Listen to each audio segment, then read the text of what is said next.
প্রথমেই সকলকে শুভ নববর্ষের আন্তরিক প্রীতি ও শুভেচ্ছা জানাই আমাদের কথা বিতানের সকলের তরফ থেকে।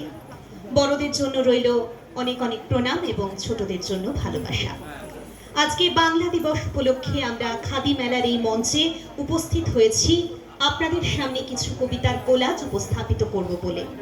প্রথমে অসংখ্য ধন্যবাদ জানাবো জলপাইগুড়ি জেলা তথ্য সংস্কৃতি দপ্তরকে এবং ধন্যবাদ জানাবো খাদি মেলা কর্তৃপক্ষকে আজকে আমাদের এখানে আমন্ত্রণ জানানোর জন্য। নতুন বছর 1432 বঙ্গাব্দ, বিদায় জানিয়েছি 1431 বঙ্গাব্দকে, সাদরে বরণ করে নিয়েছি 1432 বঙ্গাব্দকে।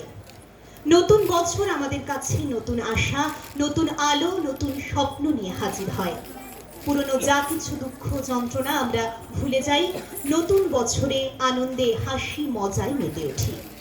আমাদের কবিতা কোলাজের প্রথম নিবেদনে আমাদের কথা বিতানের একদম খুদে যেই শিল্পীরা রয়েছে, আলতো কণ্ঠে তারা কবিতাকে ভালোবেসে বলে, সেই খুদেদের মুখ থেকেই চলুন শুনে নিই একটি ছোট্ট কবিতা নববর্ষকে নিয়ে।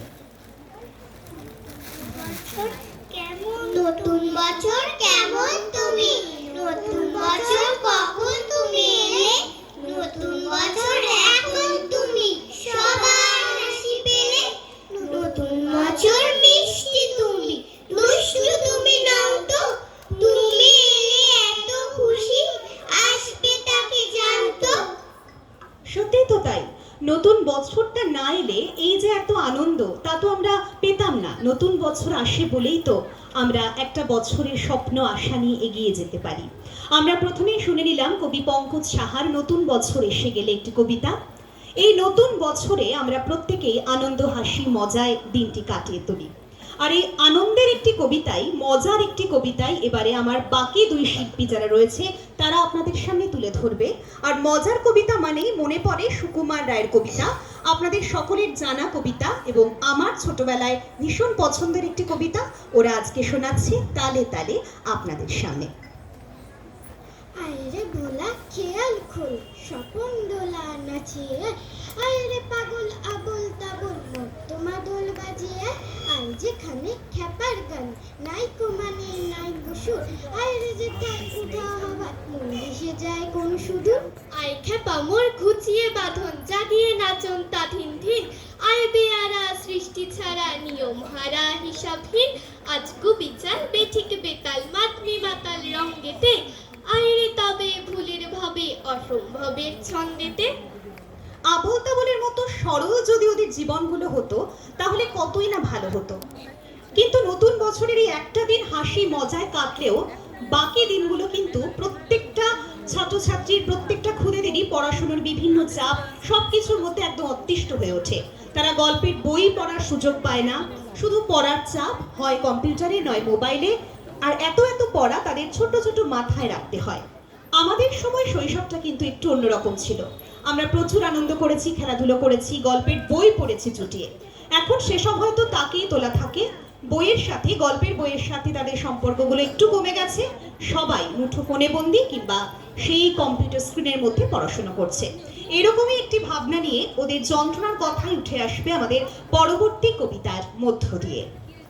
আমাদের দিন কাটে সন্ধি সমাসে, কুৎসিত সিনেমা দেখি ছমাসে নমাসে, গল্পের বইগুলো পড়ে থাকে তাকে, স্কুলে এত চাপ পড়ি কোন ফাঁকে, ইতিহাস ভূগোলে বিশাল তালিকা, অঙ্কটা দিনে দিনে পুরো বিভীষিকা, কার গেল পুজো হয়ে পিঠে এত বই, আমাদের দিনগুলো অকুল অথই, এর থেকে ঢের ভালো ছোট হয়ে থাকা, শুধু ঘুম শুধু গান খেলা আর আঁকা, অথবা হঠাৎ কোনো মন্ত্রের বলে একেবারে মিশে যাওয়া বড়দের দলে, দুপুরে গল্প ঘুম সন্ধেই টিভি, কেমন ভাবনাহীন মজার পৃথিবী।